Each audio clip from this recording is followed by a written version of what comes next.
Hey, what's going on, guys, and welcome back to another video. So we've got a rather unexpected event going on in Battlefield 2042. There's an update 8.6 coming to 2042, and there's like a change log to it, like a usual patch note, but there's more. So we've got a new event called War Machine, and it's going to have 3 game modes: Domination, Override, and King of the Hill. We also have a new event pass, which is like a smaller version of a battle pass with 30 rewards, 15 for free and 15 rewards premium. But more importantly, guys, we also get a new vault weapon coming to All Out Warfare, and it's going to be the AN-94. So those are all the things we get, apart from some quality of life changes that we're going to go through one by one. It was quite unexpected, to be honest, because nobody really expected a new event with a dedicated trailer for 2042, because I believe we're past that phase for 2042, you know. And in my opinion, giving the community the vault weapons, like 2 vault weapons per month, will be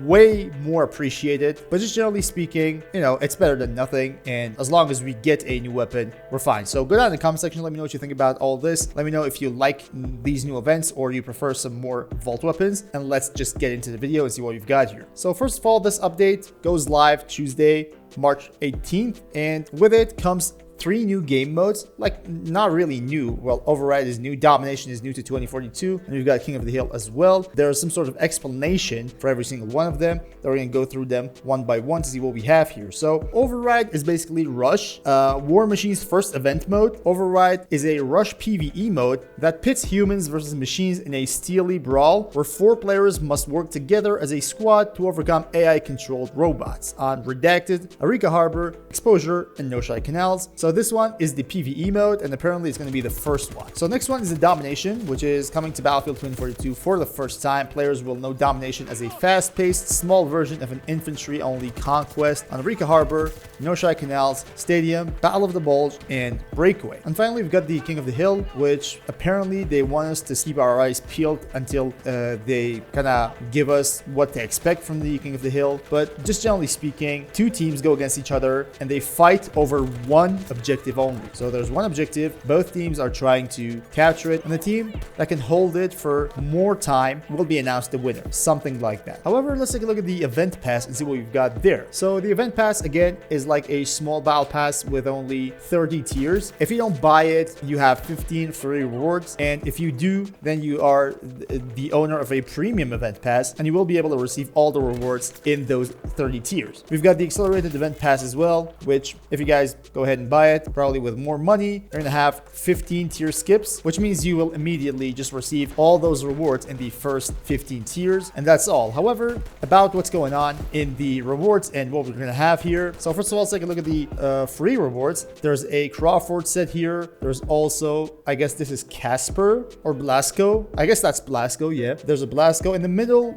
it's a robot, and I don't really know which specialist it is, but just looking at how the robot holds the weapon, I'm just guessing Boris. You don't really know who's under that robot skin, really. Also, there's the AN-94, which we are going to talk about in just a few seconds. This is one of the free rewards. We're going to get a G4 weapon skin, and we're also going to get a SWS-10 weapon skin as well. About this robot skin, it's really over the top. In my opinion, we don't really need something like this. It's kind of crazy, but even the head is smaller, which means it's going to be way harder to land a headshot, probably, if you want to get into details about it. But just generally speaking, not going a lot into details, this just doesn't look good, and it just doesn't feel right to have a robot skin in the Battlefield game. So let's take a look at the rewards for the premium pass. So we've got a Dozer set here. We've got an Angel set here.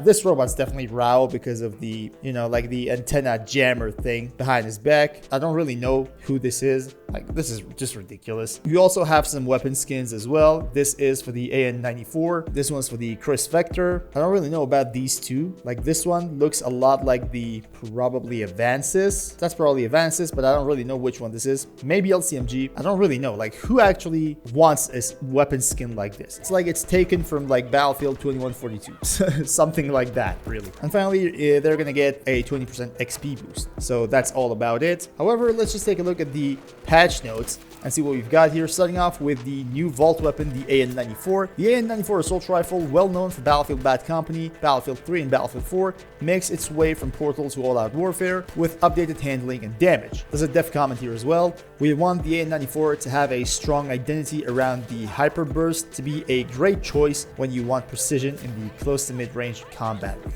As for attachments, it's going to have 8 muzzle attachments, a wide variety of choices to go in loud or quiet. So we're going to get suppressors, probably heavy suppressors as well. We're going to get 9 scope attachments to choose from, 8 underbarrel attachments, including the GP30 grenade launcher. There are also varieties to it, like different kinds of grenades and stuff, and bipod functionality as well. So as a part of this transition from Battlefield Portal to Battlefield 2042 All Out Warfare, the AN-94 will also arrive with mastery, progression, and unlocks, which you have come to expect from a vaulted weapon. So almost all of the vault weapons have mastery, have progression, and unlocks. Even the M1 Garand had some weapon skins to unlock as well. But yeah, that's about the AN-94. We're gonna get back to this whole topic of vault weapons, the remaining vault weapons that they are trying to give us slowly over time. But for now, let's take a look at the changelog and see what's important. So about the maps, they fixed a bug where players could access an unintended area via spawn beacon near the C flag on Redacted. This has been a spawn glitch for quite some time, and now they're trying to fix it, which is good. They've also added a full auto throttle option for airplanes, which can be toggled on or off. For the weapons, they fixed an issue where the AK-5C sometimes had doubled handling modifiers from suppressors under certain circumstances, which is literally just a game-breaking kind of glitch, which is now fixed. The GP30 high explosive now deals consistent damage on direct impact. Previously, the lack of feedback could cause confusion when hitting an enemy directly, and they also added bullet type icon to the close combat magazine for the BSPM, which was missing before. Nothing too serious there. About gameplay flow and social, they reintroduced gameplay tips and Warcraft on the loading screen, but they are now split into the 2 types. They also added inputs for toggling which type of gameplay tips is displayed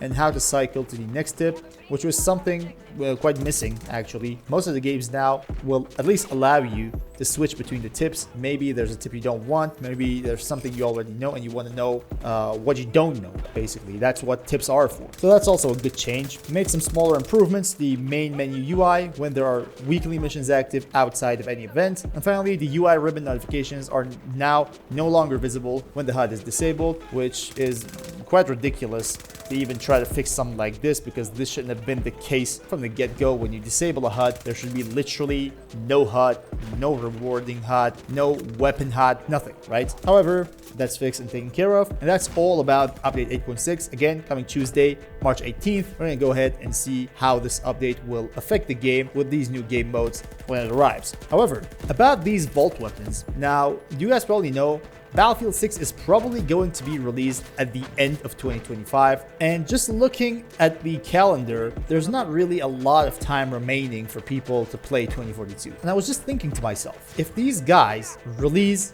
a single vault weapon every single month, there still will be remaining vault weapons. You guys might not know, but there are so many vault weapons that are still in Portal and not in the All Out Warfare. Like it or not, releasing them into the All Out Warfare is not going to be a big deal. Like, these guys know what they're doing, and what they're doing is exactly feeding us slowly to just support the statement of this is a live service game. And I don't really know what they're doing it, because they already said the support for Battlefield 2042 will come to an end months ago, right? So they shouldn't be doing all this. Like, new events with trailers, vault weapons, none of these should be actually happening. Now, I'm not saying that's a bad thing to happen. It's good, it adds variety to the game, but the thing is, this game lacked weapon variety from day one, and it still does. And just looking at how many vault weapons we've got not making their way to the All Out Warfare, in my opinion, what they can do is add 2 vault weapons per month to the game. That way,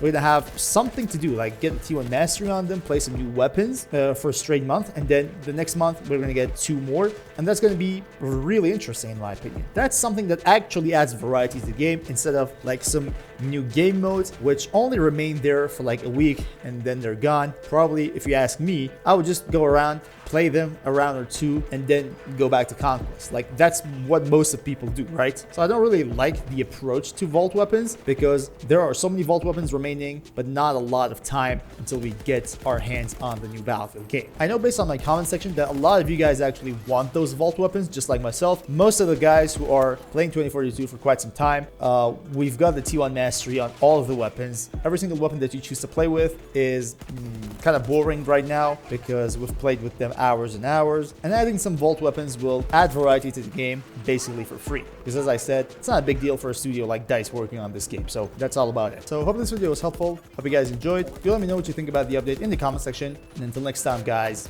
stay cool.